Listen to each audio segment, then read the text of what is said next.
ঈদ, ছুটি কিংবা উৎসব ঘিরে বাড়ি ফেরার চাপ বাড়লেই দেখা যায় এক ভয়ঙ্কর চিত্র।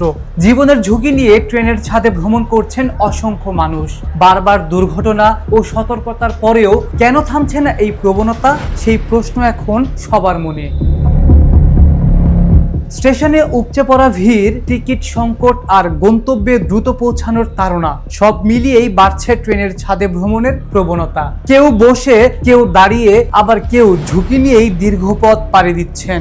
বিশেষজ্ঞরা বলছেন ট্রেনের ছাদে ভ্রমণ অত্যন্ত ঝুঁকিপূর্ণ। বৈদ্যুতিক তার, সেতু, গাছের ডাল কিংবা সিগন্যাল পোস্টের সঙ্গে ধাক্কা লেগে মুহূর্তেই ঘটতে পারে প্রাণঘাতী দুর্ঘটনা।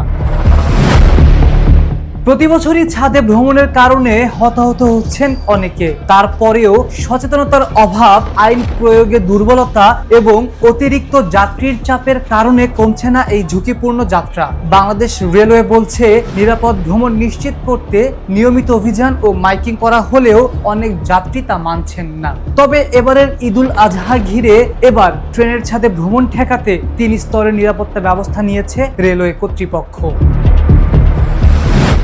বিশেষজ্ঞদের মতে শুধু আইন প্রয়োগ নয়, জনসচেতনতা বাড়ানো এবং পর্যাপ্ত ট্রেন ও টিকিটের ব্যবস্থা করলেই কমতে পারে এই ঝুঁকিপূর্ণ প্রবণতা। জীবনের চেয়ে গুরুত্বপূর্ণ কিছুই নয়, তাই রোমাঞ্চ নয়, নিরাপদ ভ্রমণকে গুরুত্ব দেওয়ার আহ্বান সংশ্লিষ্টদের।